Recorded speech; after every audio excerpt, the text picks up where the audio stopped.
Hi everyone. My name is Vanessa. I'm a physical therapist and I am currently living in Jacksonville, Florida. I've been practicing as a physical therapist for 14 years in this country. I'm originally from the Philippines, and my family and I moved to this country in 2010. Mr. Ron Rappaport is one of my patients, and I have been working with him for about, I think, almost 2 years now. So today I'm going to talk to you about lymphedema. This is one of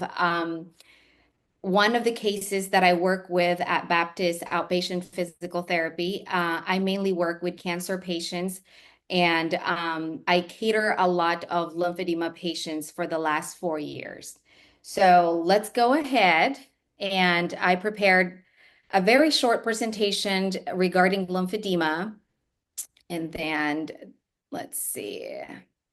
Okay, so a lot of questions about what is lymphedema. So there are different kinds of lymphedema, but for the sake of this presentation, I'm going to talk more about the cancer-related lymphedema.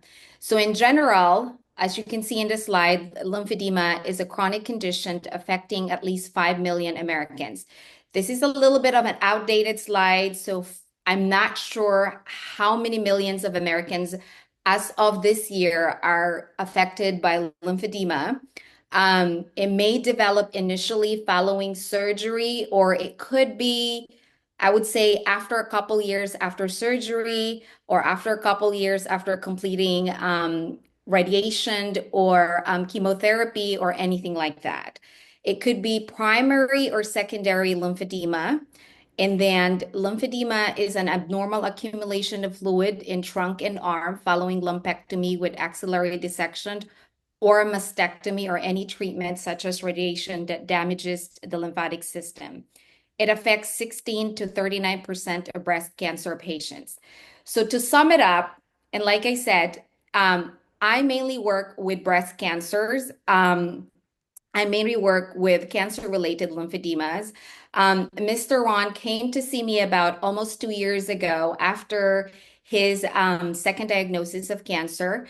That was following his radiation treatment. And then he developed lymphedema, I think if I'm correct, because I could not remember anymore, I think it was like in the middle while receiving radiation treatment. So he started to develop swelling in his left arm. So he was referred to me by one of his surgeons in order to address his lymphedema. So the one thing that I always tell my patients is that because some patients, they would always say like, oh, I only have one lymph nodes removed, I'm not going to have lymphedema. Or, oh, I have 10 or 15 lymph nodes removed, definitely I'm going to have lymphedema. But based on what I have experienced and based on some studies also, that it doesn't matter exactly if it's one lymph nodes or 20 lymph nodes removed. The moment that they take out lymph nodes from your lymphatic system, like for instance with breast cancer in your armpit or axilla, a patient would always going to be at risk of developing lymphedema. But of course, the lesser number of lymph nodes removed, the lesser the risk. The greater number of lymph nodes removed, the greater the risk of developing lymphedema. And if you can see in this slide, radiation also increases the risk of your lymphedema. So we talk about primary and secondary lymphedema. So breast cancer related lymphedema falls into the category of secondary lymphedema because it is caused by mechanical insufficiency of your lymphatic system.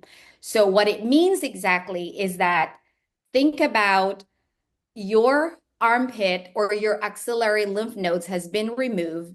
So what happened is that it creates a mechanical dysfunction of your lymphatic system because something is taken out from your lymphatic system, which affects the efficiency of function of your lymphatic system.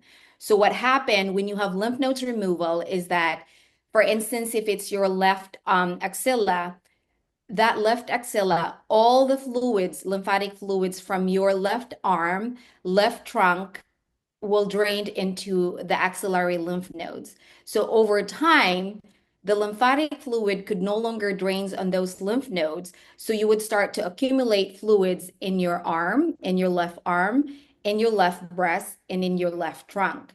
So lymphedema is not just going to occur in your arm. It can occur also in the trunk and in your breast. That's why there is also what we call truncal lymphedema and then breast lymphedema. So a lot of patients, they tend to forget that it can occur on those areas, and then they're so focused about like, oh, I don't have it because I don't have a swelling in my arm. But they forget that, oh, you can also have it in your breast, or you can also have it in your trunk area. And it doesn't occur as big arms, big breasts, or big swelling in the breast and big swelling in the trunk. It can slowly, the swelling can slowly creep up on you without even noticing it. So let's see. So what are the risk factors of lymphodemas? Again, like I mentioned, lymph nodes removal, radiation treatment increases your risk at least 30%. Weight gained or BMI of greater than 30, which is considered obesity, is increases your risk of developing lymphedema as well. Infection increases your risk of lymphedema because over time, repeated infection can damage your lymphatic system because it creates thickening or fibrosis in your lymphatic vessels, which will damage eventually your lymphatic system. Sedentary lifestyle. So the most common questions that I have from my patient is weight gain, BMI, and sedentary lifestyle. Why is this a risk factor?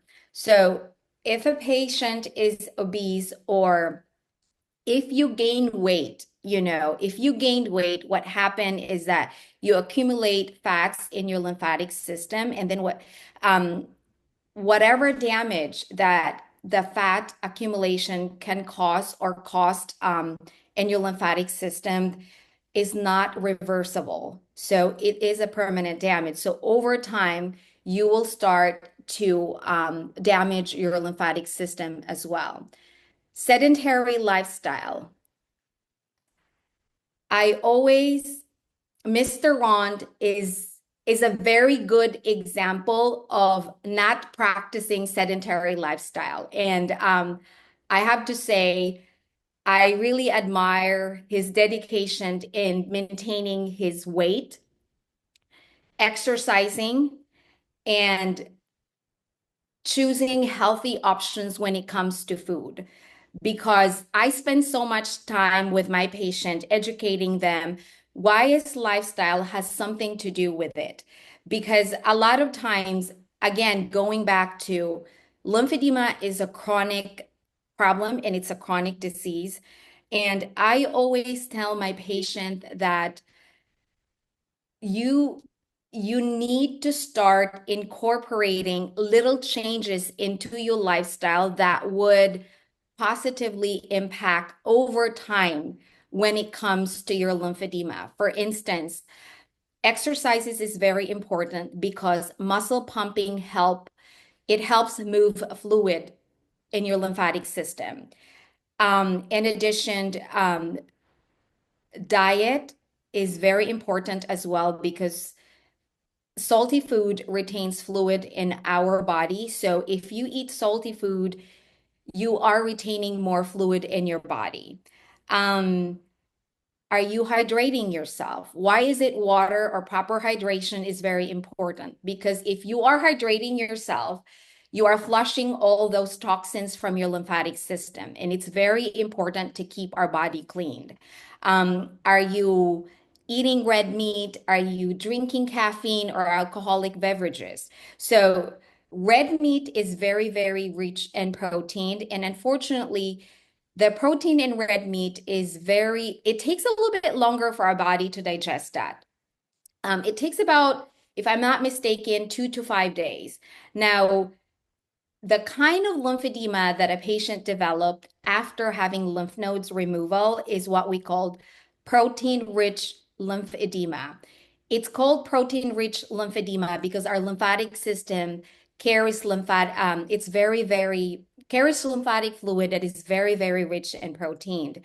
And then what happened is that when you have mechanical dysfunction in your lymphatic system, your lymphatic system is having difficulty draining that protein rich lymphatic fluid to your lymph nodes. So you're backing up. You have like a backed up of like lymphatic fluid that is very, very rich in protein. So if you're eating a lot of red meat and it takes 2 to 5 days for your body to digest that, protein has a very strong affinity to water. So you're pulling more water into your lymphatic system. So that's what causes swelling. So the swelling that you have after lymph nodes removal is actually not a fluid overload swelling. It's more of protein overload of swelling. So if you notice it when it starts, it usually doesn't start like big arms or big legs like right away. It could start to slowly accumulate over time that you don't even recognize it. So if you pay attention with the food that you're eating, I always tell my patient, I'm not going to tell you to stop eating this, stop eating that, because majority of the time it doesn't work that way because we tend to go ahead and eat those things that we are not allowed to eat anyway. Like we have this like cravings more. If somebody's gonna tell us, oh, you can't eat red meat, you can't eat salty food, you can't eat a bag of chips or anything like that. You can't eat processed food because processed food is very rich in salt.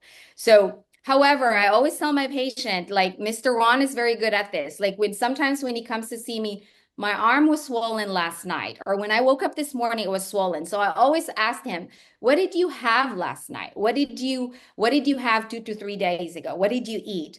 What did you do? Did you exercise too much? Things like that. So a lot of times I always tell my patient, everything in moderation, like eat a little bit of this, eat a little bit of that. But the most important thing is knowing what to do when you have a flare up. Like, because sometimes you may feel like my arms is heavy and then it gets better after a couple days and then it gets heavy and it gets swollen again and it gets better. So that's flare up already. And if you don't know how to address those little flare ups, that's when the big problem starts, because those little flare ups becomes a big issues that becomes unmanageable over time. And then it becomes a big problem over time. And that's one thing that we try to teach our patient is that trying to teach them what to do, how to manage their lymphedema, diet, lifestyle, exercises, because this is a chronic disease. So a patient should be, they have to be accountable and be very diligent in making sure that they're doing what they're supposed to be doing, because as a clinician, the only thing I can help or I can help them do is to try to educate them, because over time this is going to be a part of their lifestyle. Like, those little changes should be part of their lifestyle in order to manage their lymphedema effectively. Okay, so this is an example: increased risk of infection in the affected upper extremity or lower extremity. Um, when you have lymphedema, you are more at risk for infections such as cellulitis because you have a fluid not moving or stagnant in the area. And bacteria loves to stay in those stagnant fluid areas, and then we're very, very particular in skincare, because if you have dry skin, if you don't keep your skin moisturized, just a single scratch or skin bite, I mean, like insect bite, can open up your skin, and that can be an entry for bacteria to get in. And then it may not happen the first time, but it could happen the second time. And then once you have an infection, once you have an inflammation in there, it can trigger swelling. So to protect your skin is very important when you have lymphedema. You have to pay attention with skincare, with hygiene, because just little things in there, like I said, even just a little mosquito bite, it can trigger inflammation and it can provoke your lymphedema. So I have patients in the past that, they were doing really good, they were doing fine, and then suddenly after a year or two, they will come and see me, and that's the first thing they will tell me. I didn't know what I did. I was doing fine. And then suddenly I was working in the yard. I have no idea. And then my arm started getting swollen. And then because sometimes you don't pay attention to it, you're not wearing your sleeve when you're working in the yard, you're not protecting your arm or you're not covering your arm. And then you might be pulling some weeds. You might have a little scratch in there. Dirt might get in there. Then that's the start of it. So skin protection is very, very important. So what are the symptoms of lymphedema? The most common symptoms are swelling. It feels heavy. You may have some achiness in your arm, and you may have some stiffness because in the arm, this is where usually the swelling starts to accumulate. And then in the upper arm, in this area, this is where you feel that it feels heavy. And sometimes you may not see the swelling, but your arm just feels tired all the time. It just feels achy as well. And then when you touch it like this, it feels firm. And then you have to compare it when your other arm, it just, the textures feels a little bit different because it feels thicker and firm in the area. So I want to talk deeply about the lymphedema, the stages, because like I mentioned in the previous slides, a lot of patients, they have it already, but they don't know that they already have it. So a lot of majority of the patients that I work with at Baptist are in this stage, the subclinical stage in stage 1. So subclinical stage, like, because I work a lot with post mastectomy, post lumpectomy, post radiation patients. Majority of the post mastectomy patients, they are in this stage that I work with, subclinical stage. Some of them, they said, do I have it? Because I don't see anything. I don't feel anything. Because in subclinical stage, you don't see any swelling in your arm. You don't feel any swelling in your arm, but your arm feels heavy. It feels achy and it feels tight, but you don't see any swelling. So you would think like, oh, I don't have it. And sometimes I was like, oh, I just have the surgery. So my arms feels heavy because my arm is weak. It feels achy because I still have swelling from the surgery, which is, swelling from surgery can take about 8 to 12 weeks to subside. But then after that, if it doesn't subside, then you might want to go ahead and discuss that with your healthcare provider. A lot of times we encourage our patient to go see their doctor and say, hey, can you just refer me to a physical therapist just to take a look, or occupational therapist just to take a look at my arm, just to make sure that I don't have lymphedema. And if I don't have it, I want to make sure, I want to know what are the things that I should be looking for. What are the symptoms that I need to know in order for me to learn about it? So if I have it, it's not going to be too late to go ahead and see a healthcare provider.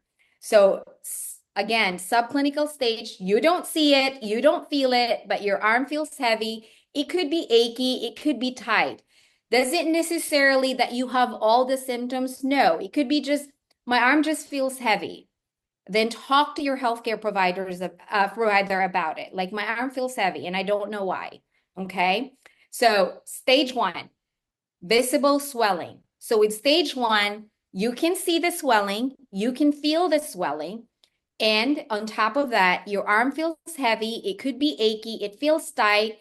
You have some firmness. You may have some swelling in the fingers. You may not have some swelling in the fingers. A lot of times, this is where you will notice it. Sometimes you will notice it in here. It feels thicker in here, like on the trunk or on the side of the breast or on the chest area. Because again, it's not just going to occur in your arm, it can occur in your trunk as well. Now, stage one is called reversible lymphedema because when you elevate your arm, your swelling goes down. So the swelling goes down, so it's called reversible lymphedema. So stage two, all of the symptoms in stage one, except the swelling doesn't get better anymore with with elevation. So that's why it's called irreversible lymphedema. So it doesn't matter how much elevation you're going to do, the swelling is never going to go down anymore. And then you will notice your skin starts to get a little bit thicker. So fibrosis means skin thickening. So what happened with fibrosis is that your lymphatic system is having difficulty getting rid of that protein from your lymphatic fluid. So the protein is what makes the skin feel thick and firmer. So in stage two, you have more pronounced, well, apparent or more visible thickening of your skin. And then you have some pitting edema. When you press on it, there is some indentation. It's very common at this stage already. Now, stage three is more pronounced fibrosis. So if you Google it, stage three lymphedema, the skin really, it's very thick and it makes it difficult sometimes for the fluid to move because of the thickening of the skin and underneath of the skin. So a lot of times, majority of my patients that I'm seeing right now are in between subclinical stage and stage two.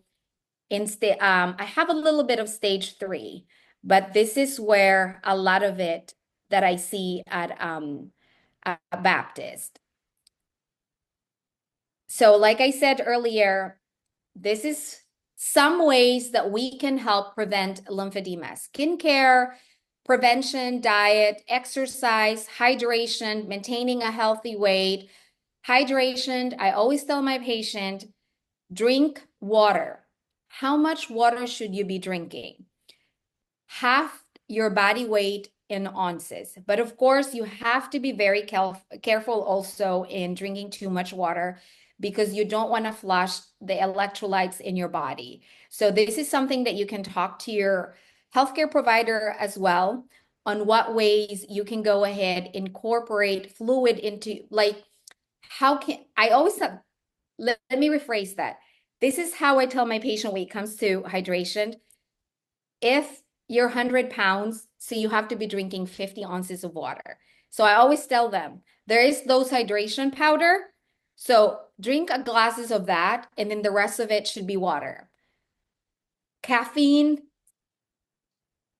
I wouldn't count caffeine as for the 50 ounces because caffeinated drinks dehydrates you. So normal reaction of your body is to swell up. So if you're drinking too much caffeine, you need to flush it out with water. If you're drinking too much alcohol, you need to flush it out with water. The same way as when when you're eating too much salty food, because salt again retains fluid.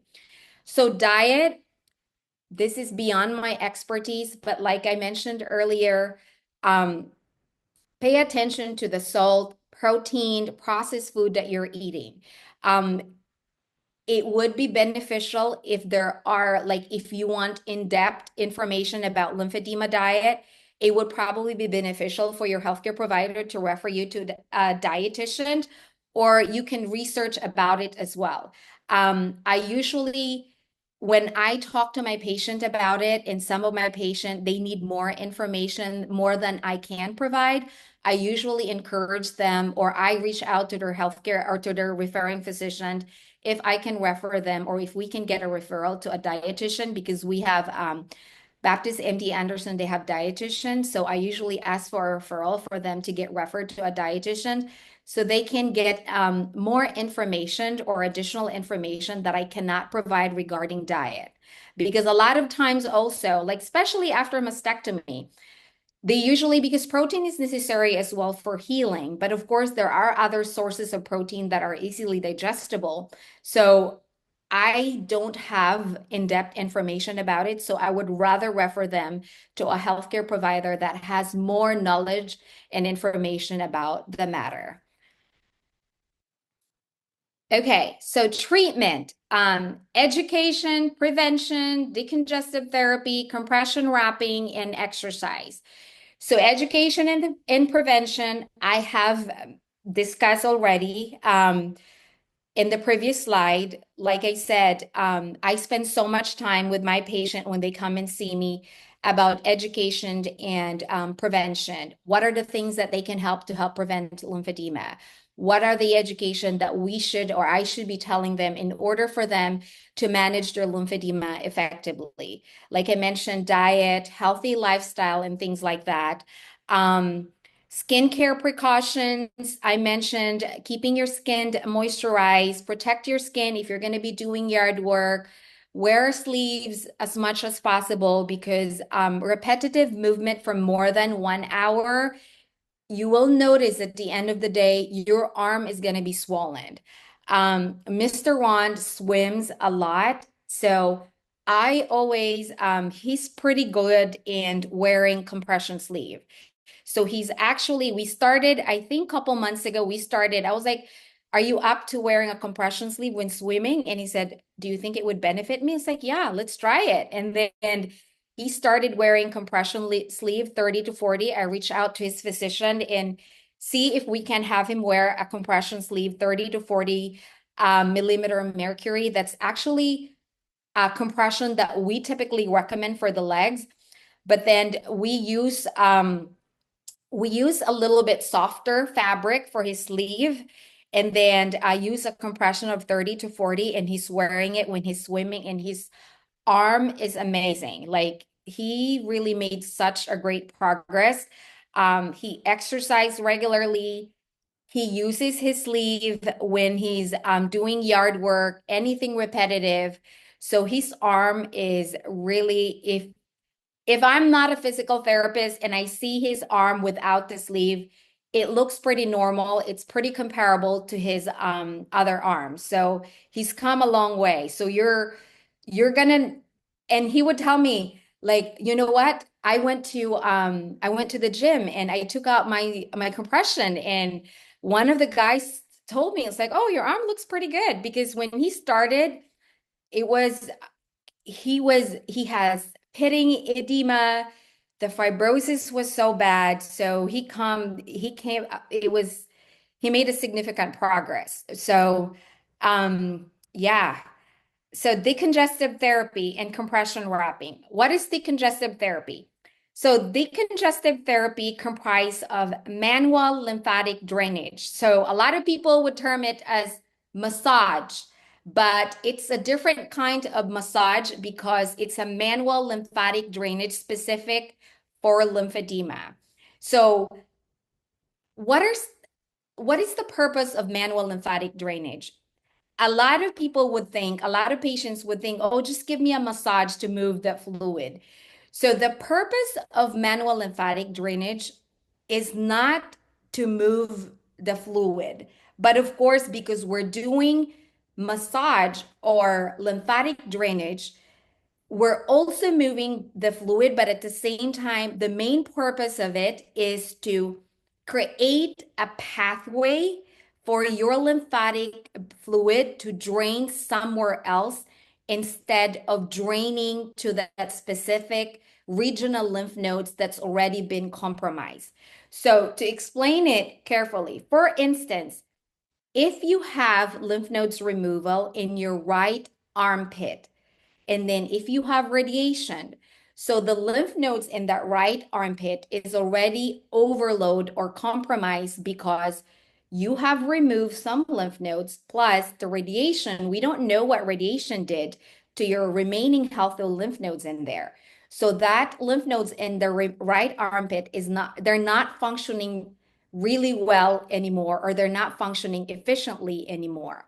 So when we're doing lymphatic drainage, we are trying to go ahead and move the fluid or create a pathway for the fluid not to drain in the right armpit anymore, but to drain it somewhere else. For instance, if this is your right armpit in here, we go ahead and stimulate the lymph nodes here, this one here, in your right hip, and then in your left armpit. So those are the areas that we try to go ahead and reroute the fluid. So over time, according to studies, over time, your lymphatic fluid will start to adapt to that rerouting.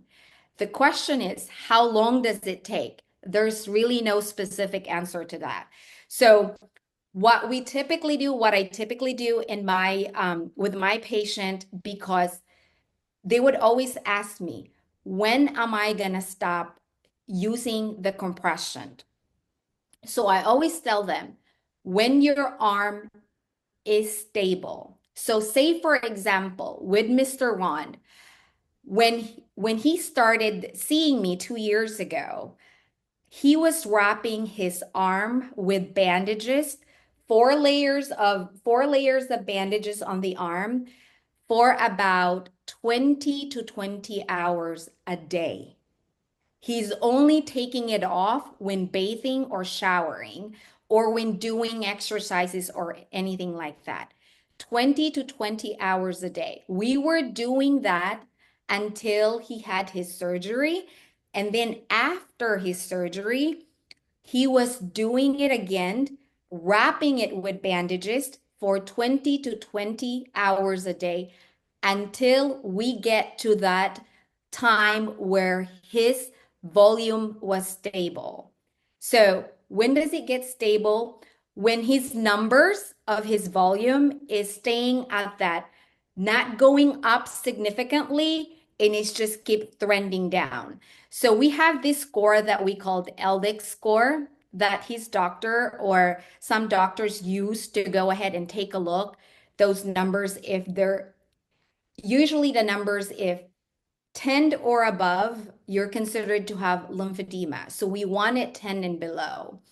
So for some patients already have numbers that are like 60, 70, of course it's going to be impossible to go ahead and aim for 10 at that point, right? So we just want it below. We just want it to keep it down. So once you get it down, then we can start weaning you off from all the compression bandaging. So again, with Mr. Ron right now, he is, I could not remember anymore because I'm not seeing him as much. Um, he is doing, used to be he was seeing me weekly, and then now he's doing every other week. And then with the compression bandaging, he's only doing it every other night now, at night only. And then during the day, he's using compression sleeve. So he's come a long way with that. Because imagine he was doing 22 hours per day until he had the surgery. And then 6 months later, after surgery, he had to go down to every day with a compression sleeve for 8 to 10 hours. And we were doing every night compression bandaging. And then the last time I saw him, I was like, okay, we're going to wean you off from therapy. We'll start with that. We'll see how your arms will react. And then after that, we'll cut you back down with therapy from every other week to every 3 weeks to monthly. And then after that, we'll slowly wean you off from the nighttime compression. So every patient is different. So there's a surgeon at MD Anderson, and he does lymph node transplant and lymphovenous bypass transplant. So he has a protocol, but the protocols doesn't work with every patient. So we kind of go ahead and play around on how the patient responds to the treatment or to the protocol, So if that's something that a little bit confusing to you, and if you're seeing a therapist, you can go ahead and discuss and collaborate with your healthcare provider or with your therapist on how you're going to progress or how you're going to wean off yourself from compression bandages. Because again, Every patient is different. And I kind of play with it. And then I try to explain to the patient, like, let's give it a try and we'll see what happens, you know? And the next week when I see you, and then reach out to me if you feel like your arm is more swollen. And then they would text me, hey, this is how my arm looks like. It's like, okay, let's go ahead and continue, and I'll see you next week. So communication is a key. So communicate to your healthcare providers because they know what to do. And of course, you know yourself better than us. So if you're not comfortable with it, and if you feel like, this is not responding really well, you have to be very honest with your healthcare provider. Yes, that's what So we always recommend to the yes, guys and all. So yeah, yes, I mean, timing wise, we're there. So uh-huh, we can wrap up, and yes, this will be wonderful. Great knowledge here. You can't yes. thank you enough. So Thank you so much. Thank you so much, Miss Peg.